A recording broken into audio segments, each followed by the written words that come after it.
as consumers and potential donors, we don't trust that because you're lying and you know you're lying, even though you have tried to sprinkle some fairy dust on it.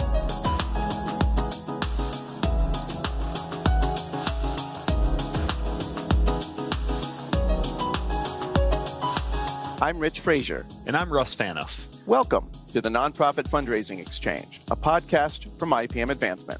We believe strong nonprofits can change the world, and our goal with each episode is to bring you insightful conversations with thought leaders from the nonprofit sector. Let's dive in.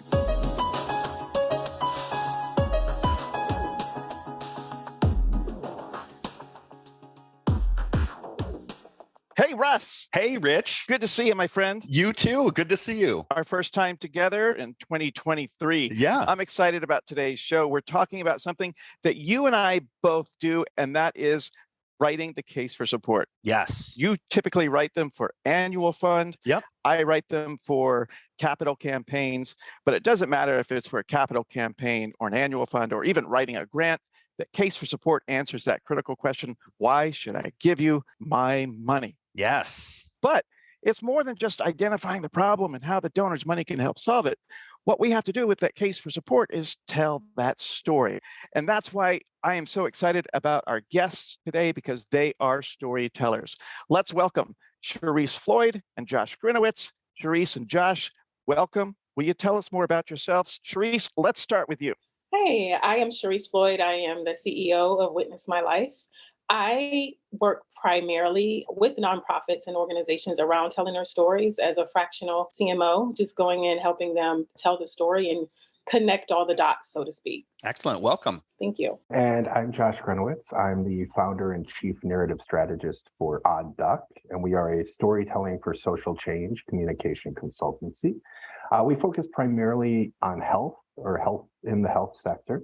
And we do that through storytelling through three main ways. The first is strategic storytelling. So how do you use stories to advance on an issue, or in this case, to advance your fundraising initiatives? The second is content development. So either fictional or story collection. How do you showcase adaptations that your organization has had to make? Or how do we do patient engagement through a narrative lens? And then finally through training technical assistants and coaching the CEOs and things like that, like Shereese does. So that's me. Excellent. Well, welcome to you both. I'd like to kick off the questions with a fundamental question. So if I'm a fundraiser, why should I care about having a strong case for support? And Shereese, let's start with you on that. Well, the corny part is that you really do need to make the case. Yeah. Why people need to give you money. And I think the case for support really does help people drill down exactly to what the problem is and how do they solve it. Nonprofits or people in nonprofits tend to think lofty. They tend to think because they exist that people should give you money because it's a good cause, because it feels good. But we all know that that is not the case. No pun intended there. Mm-hmm. And so it really is getting people in nonprofits to get really, really deep into what they do and how they want the rest of us to get involved in it. Josh, what's your take on it? So I don't have too much to add to what Shereese has just said, because I think that's totally on point. But what I will say is, when you look across the landscape as well, we're in an all-time trust deficit. So it's not just about making the case, but it's also making the case of why you should be the one to do it. And one of the mistakes that I think nonprofits often make is they try to make themselves the protagonist. I'm saving the day. Look at what I've flown in and done for the community. Mm-hmm. That's not actually going to engender any kind of trust or bring anybody any closer to you or your cause. And so I think the case statement not only has to say, this is the problem, this is the solution that we're posing, but also this is why we're in a position to help do that, and how it makes the world a better place, or the world a better place for our clients.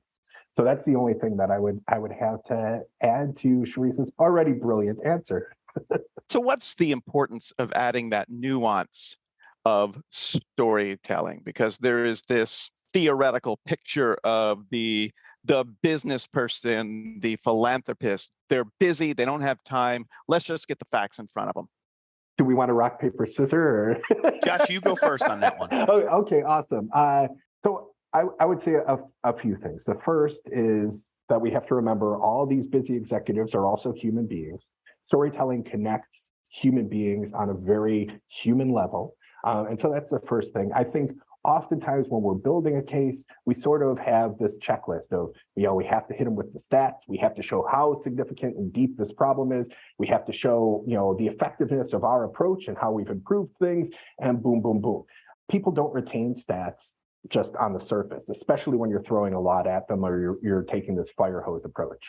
They've done studies where they've found that stories make statistics 22 times more memorable. Wow. And so I would argue that having one stat or one piece of data that is your fact with impact is going to make far more a compelling case than throwing in a laundry list of graphics and graphs and stats and charts and so on. So those are the two, I think, main things. Mm-hmm. And the other is that we are moved by emotion, whether you're the button up like business person or somebody who's just looking to invest in some sort of cause, some sort of solution.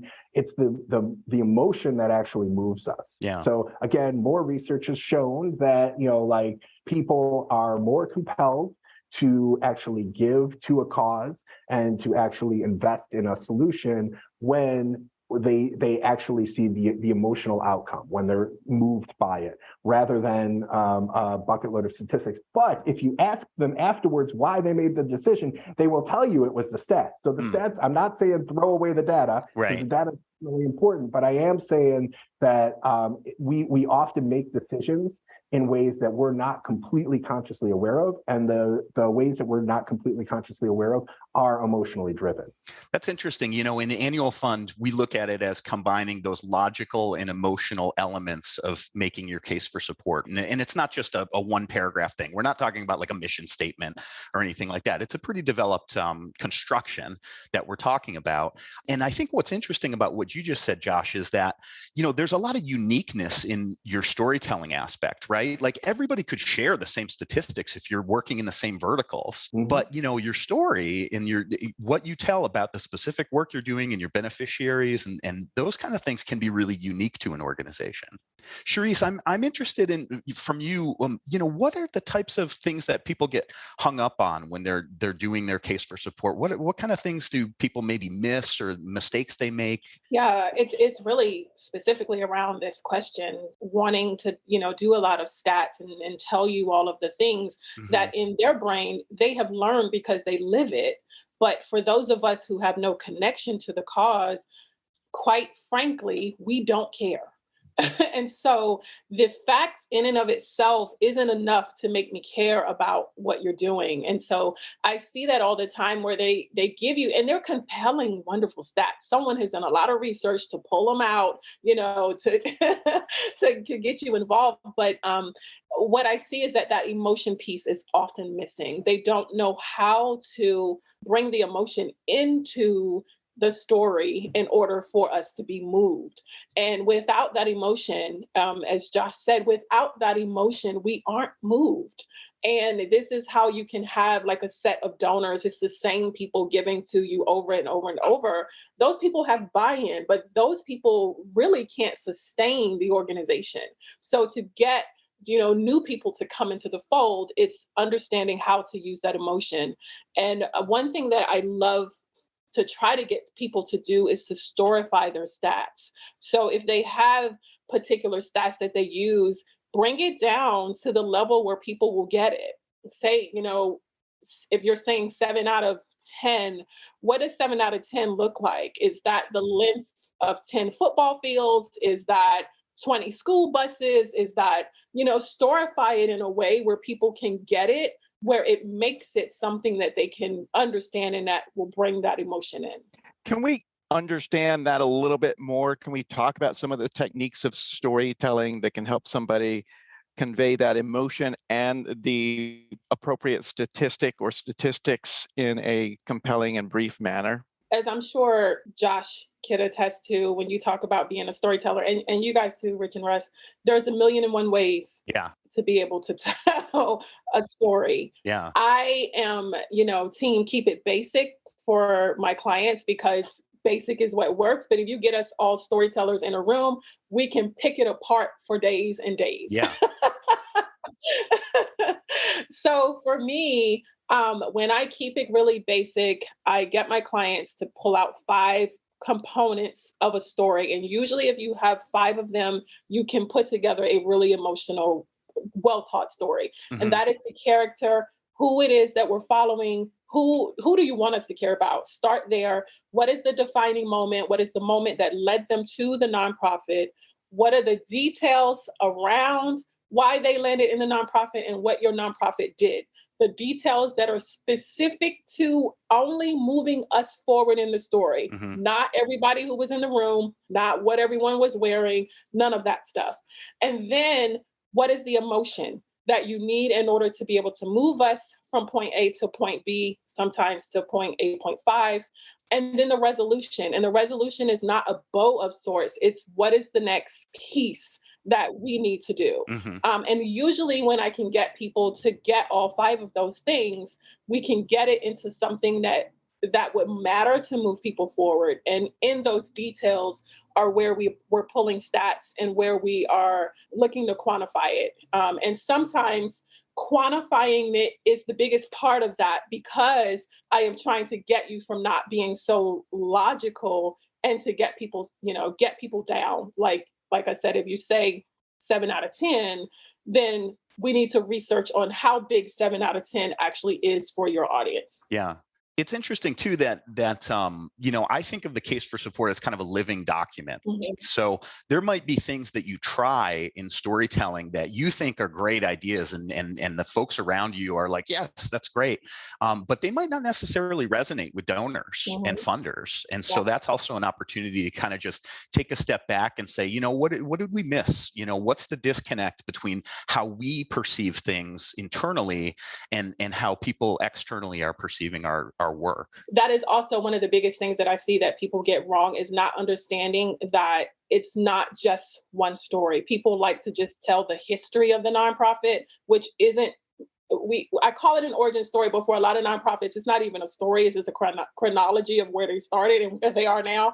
But not understanding that it takes different story from different points of view and from different angles to reach people where they are prepared to give. Nice. Josh, I'm wondering if you have any examples where you've seen this type of storytelling work. So I would say, I spent a year actually working with data across sectors for health. And this is like a multi-sector data sharing project.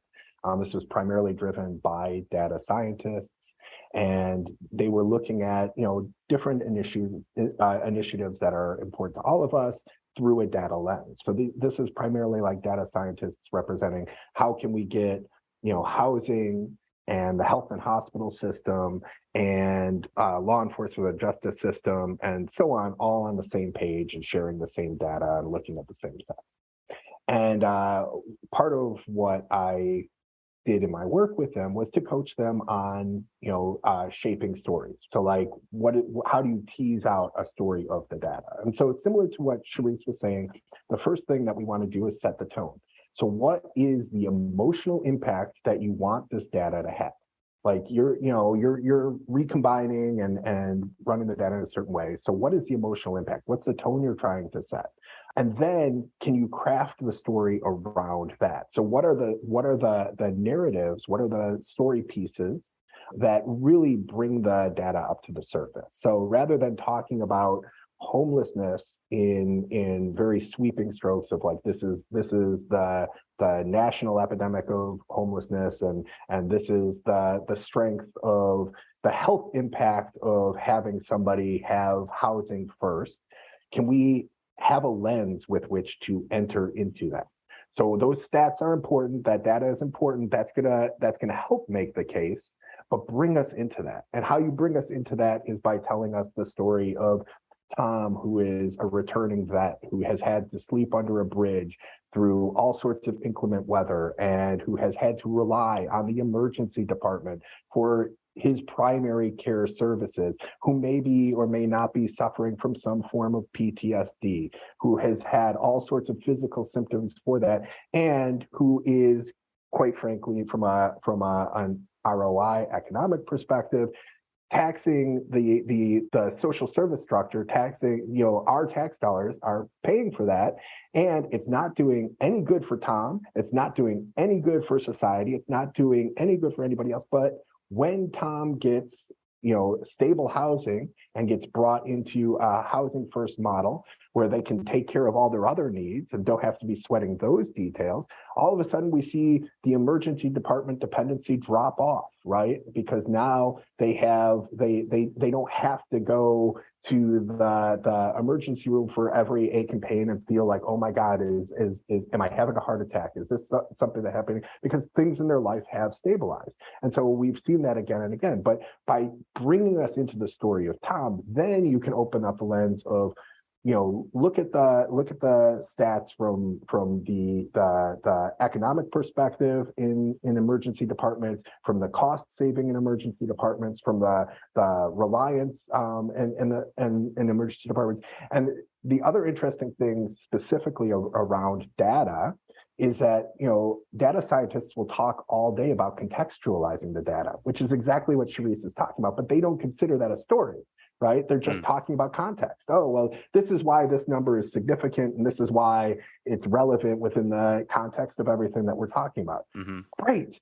Okay, awesome. So now let's sprinkle a little fairy dust over that, and let's turn that into a story, because that's what we just did with Tom, with our hypothetical Tom, and that's exactly what we're talking about here. Is like bringing up the data so that we can connect to it.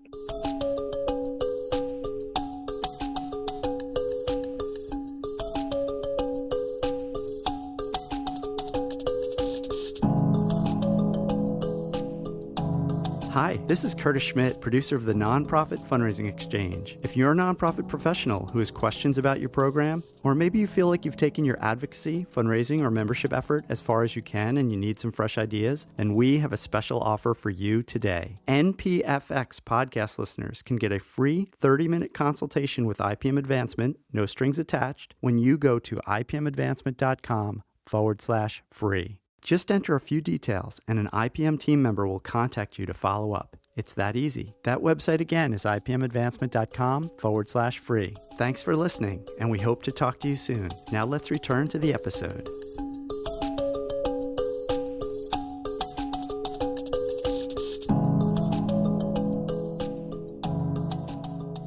So I think a lot of people who are listening are probably on board with storytelling, right? They're like, hey, I'm in. I get it. I understand how it's important. I just have no idea where to start. And so I'd like to just talk through maybe what are some of the questions that people can ask themselves as they're preparing to use stories to improve their case for support. Yeah. So I mean, I think the tone is a good one. I think also asking, what are we trying to accomplish here? Mm-hmm. So what when we're building the case, are there certain, characters or individuals that we can raise up that, exemplify this? I think one of the challenges that nonprofits that I've seen nonprofits often make is they try to make an individual a stand-in for an issue. Mm-hmm. But we are all very complex human beings. Yes. So once you have somebody who is emblematic of that issue and the problem set and the solution that's causing, we have to round them out. We have to have them fully formed. Quite frankly, that makes for a better story, right? Because we want characters who we connect with who are fully formed, and it makes for a more human case, right? Because we have to be reminded, and we should be reminded, that this is a human being that we're talking about here. Right. So I always like to say, when we're developing this, don't actually get to know this person, and don't let them be a stand-in for the issue.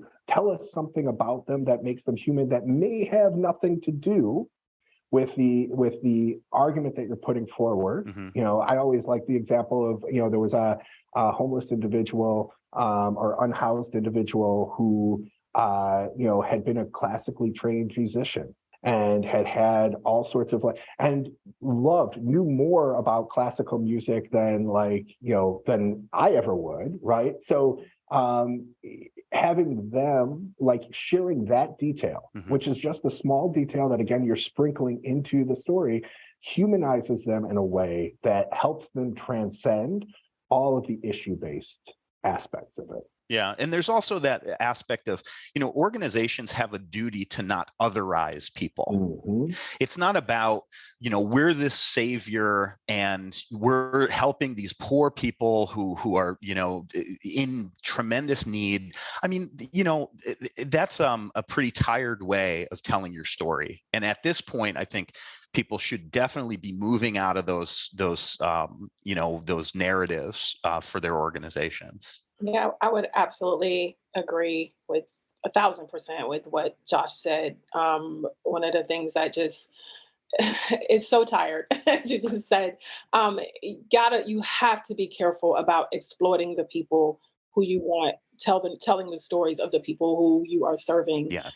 Because their story doesn't belong to the nonprofit. It's not yours simply because you have served them. It doesn't belong to you. Yeah. And so, as Josh said, first you need their buy-in, and you need to know who this person is beyond just the service. Because ideally, when a client tells their story, both parties, the client and the nonprofit, get something from that.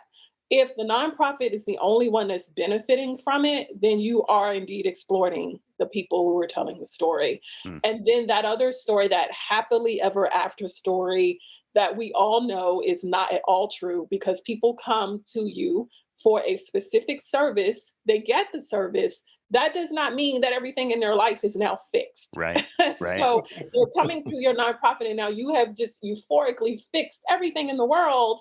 And that's not how it works. That's not how life works. And those are the most inauthentic and unbelievable stories. And we don't, as consumers and potential donors, we don't trust that. Yeah. Because you're lying, and you're lying.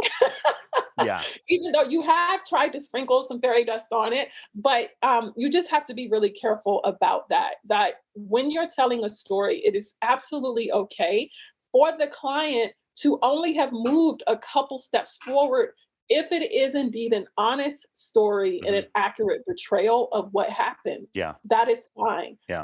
And so I think you just have to be careful of those things. The work still continues. And we still need to do all of these things. But I think it's important to remember that we're not just talking about fundraising for social service organizations, right? So there's a lot of organizations where we're doing good, happy things too. Yeah. Symphonies and art centers and museums, right? So we aren't seeing us and them, we're creating community. And I think that sense of community is important for any type of storytelling, no matter what type of organization we're talking about. We're building community with the services and the work that we do as a nonprofit. Yeah. It's interesting because it also humanizes the organization in a way if you do it effectively, right? You're not just, coming in, being the savior, solving all the problems. There's a spectrum of issues that you're helping people deal with and helping people navigate, hopefully. And that spectrum might include saving someone's life, but it might include just making someone's day better and helping them navigate their way through life a little bit differently. We do a lot of work with harm reduction organizations, and, that's an entirely complex set of communications that you have to have with people, because there's a lot of stigma around it. There's a lot of people pushing back who are in the donor base who say, you know what, I'm sick of walking over needles in my neighborhood and I'm tired of this and I don't want my kids exposed to it. But at the end of the day, a lot of harm reduction work has been found to be incredibly effective. But again, there's that stigma, and there's that tendency, I think, for organizations to say, hey, look at this. We administered, Narcan to this person and saved their life. Aren't we amazing? And boy, the story is so much more complicated than that, and it's worth telling. Mm-hmm. I just wanted to add one quick thing about consent and about or two quick things, I guess, just to piggyback off of what Shereese was saying. Although I'm fascinated by this conversation, I love where this is going. But the first thing is, again, a pitfall that nonprofits, I've seen this example happen numerous times, which is why I'm bringing it up. A pitfall that nonprofits often make, or a mistake that they often make, is they think that if they've secured consent to someone's story once, ED is going in front of their gala. They're sharing the story of somebody who was saved by Narcan, and they're telling that story. That gives them ownership over that story permanently. Not the case. So when you're sending out your appeal at the end of the quarter, and you're going to retell the same story that the ED shared with that group, right? You check in with that client again, and you make sure that like the details still line up and they're still comfortable sharing that. Yeah. Because, again, we're dealing with reality here. Storytelling is not just happily ever after, as Shereese said. So, yeah. We want to make sure, are you still on a positive track? Has anything changed? Yeah. We don't want to like create fantasies out there. Right. We want to make sure that, because we're doing a disservice to the nonprofit and we're doing a disservice to the client if we do that. Yeah, and it's so comfortable to have a fairy tale ending. Mm-hmm. But if it's not real, it doesn't matter, right? Right. Exactly. Are there advantages to one way or the other to just sort of the organization telling the story in a narrative? Let's say it's in an annual fundraising letter or in a capital campaign brochure, versus having a video of that client or that constituent telling their own story. See this, Rich. This is why I love you, man. You line them up and I knock them down. But that's actually the second point that I wanted to make, piggybacking off of Shereese, is wherever possible, the client should speak for themselves. Yeah. So that may not be possible in a gala context. That may not be possible in a board meeting, but wherever possible, that client should speak for themselves. Because, again, going back to the happily ever after or the nonprofit savior or all of these things, like that's tired. Like it's been done. And it's it quite frankly is depriving those clients, the patients, whomever, of their voice. So if at all possible, and again, there are circumstances where that won't be possible, but if at all possible, the individual whose story it is should have the stage to share that story. We referenced QR codes in our end of the year episode, the end of 2022 episode.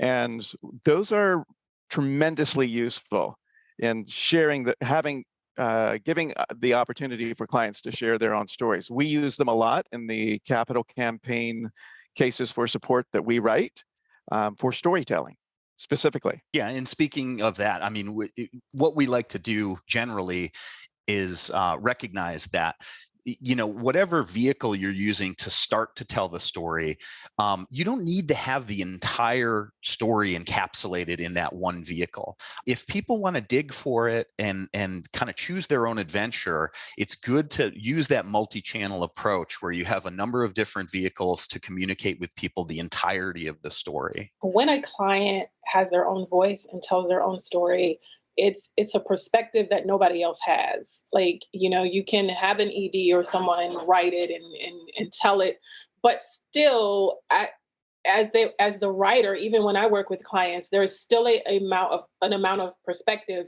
that I am using as my own versus the client telling it in their own words. And so when especially if they're doing it on video, you see the nuance, you see how the service actually changed and changed their lives. And really great stories have an internal and an external transition. Yeah. And so while we're talking about the external of whatever has happened, a client telling you their story, you get to see what that internal transition, which is really absolutely what you're selling. You're selling really the internal transition with the outer services that you're offering if you're in the social services field. But whenever a client is on video, that is like the go. Now, there's some coaching that needs to be done because it's not just put them on the video and just let them rip with it. That's right. I'm like, I hope she gets to that. I hope she gets to that. So this might go hand in hand with the coaching part, Shereese, but have you seen times when the storytelling didn't quite hit the mark, didn't work, or backfired? So let's perhaps offer some of those warning stories so that we don't fall into traps. Yes. Now, I do a lot of work with social services, which is why my angle is from this point of view. Sure. But yes, I have seen this backfire in a number of different ways, working with one organization that did domestic violence stories, where we had protections around the individuals who we make sure everyone is safe to be able to tell the story. But there was a story that was published by the client, and there was absolutely no coaching. And it was just a retelling of some very graphic, dramatic stuff. And it was like, while we can honor what your experience was, that is, no one can really get through that to be able to say, okay, now I'm going to give you $500 for your, it was bad. It was really, really bad. And so those are the types of things where I see where you can honor a person's story, but understanding that that's where I talked about earlier, where this level of detail we only need enough to get us down the road. We don't need all of the pieces. And so the coaching becomes important because you have to know where you're trying to get people to go, what the emotion is set to do. And then, as Josh said earlier, you're building the story around the why, not the other way around, because people open their mouth and think that when they start talking, that's a story per se, not in the context that we're talking about. Yeah. Josh, what do you think about that? I absolutely, I wanted to make 2 points. Again, sorry, I seem to think in twos. But the first is absolutely, and the other thing that I've seen is, people feel like that you need the whole life story to get the point across, right? So it's like, oh, well, then this happened, and then this happened, and then this happened. And so to Shereese's point, it's not about just a chronicling account of events. It's about, actually tying things together and being able to deliver just relevant information. And the other point that I wanted to make is we're talking a lot about people with lived experience and, some of the challenges that they have in sharing their story, because a lot of times, especially in the social services, there's a lot of trauma wrapped up with what they're sharing. But we should also talk that coaching needs to happen at the leadership level too, because I can't tell you the number of times that I've seen EDs step to the mic, not be prepared on what they're going to say, and go all over the map just as much as any client or patient will, and say, oh, I think I did a good job. Or what Shereese was talking about earlier, giving an entire history of the organization and then walking off stage and be like, okay, but what do you guys do again? Right? So I think coaching all around, there's plenty, everybody needs to be coached. I have coaches that work with me on plenty of areas as well. Good point. Well, as we get to the end of this conversation, I'm going to ask you each for some takeaways. What do you think people listening should take away from this conversation on ways that they can use storytelling and kind of build up their case for support in a more effective way? Shereese, let's start with you.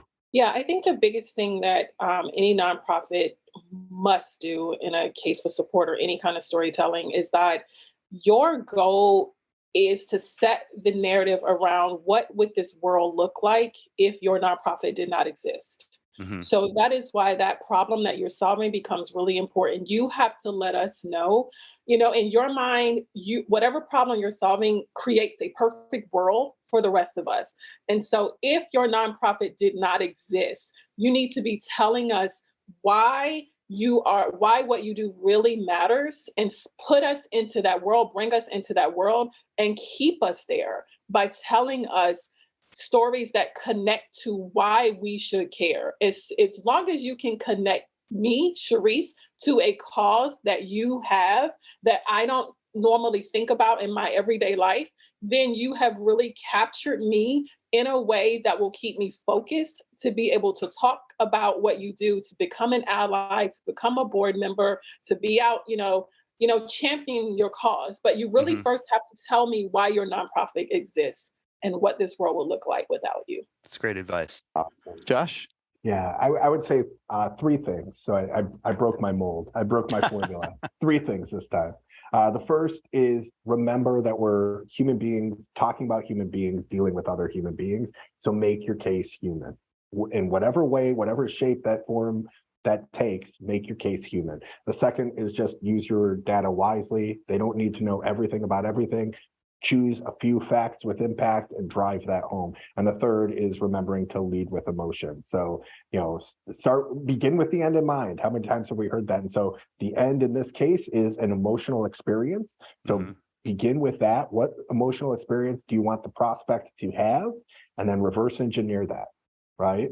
And those would be the three things that I think are my takeaways that I hope folks would remember. Great takeaways. Thank you. Rich, I've got a takeaway too. What's that? So I'm not a guest, but from this conversation, what really struck me was that this is a learned skill, right? You don't have to be a natural storyteller to put this to work for your organization. If you feel like this area is lacking in your organization or your case for support is a little weak and could use this, reach out to people like Shereese, reach out to people like Josh, reach out to IPM, and let us help you with it. We can all benefit from it.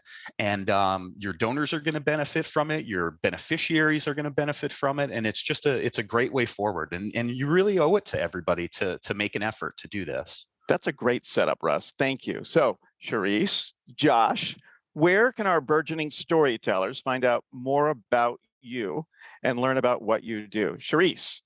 2 places. I'm using Josh's rule now. First, visit my website at witnessmylife.org. And the second is find me on LinkedIn. I'm there daily. Connect with me. I'd love to talk to you. Awesome. Super. Josh. Awesome. oddduck.io is our website. And my last name is pretty difficult to spell. Just look for Josh. But I would say, just look for Odd Duck on LinkedIn and find me that way. Nice. Awesome. Well, all right. Thank you both. Thank you. Awesome. Thank you. Yes, thanks for joining us. This has been a great conversation. Shereese Floyd, thanks for coming on the show. It's great to meet you. Josh Grinowitz, can't spell it. Hopefully I'm saying it right. You nailed it. You're one of my favorite people. Thank you to our producer, Curtis Schmidt. Russ, it's always a pleasure, especially here in 2023. Yes. And to you, our listeners, thank you for joining us. We'll see you next time on the Nonprofit Fundraising Exchange. Thanks, everybody.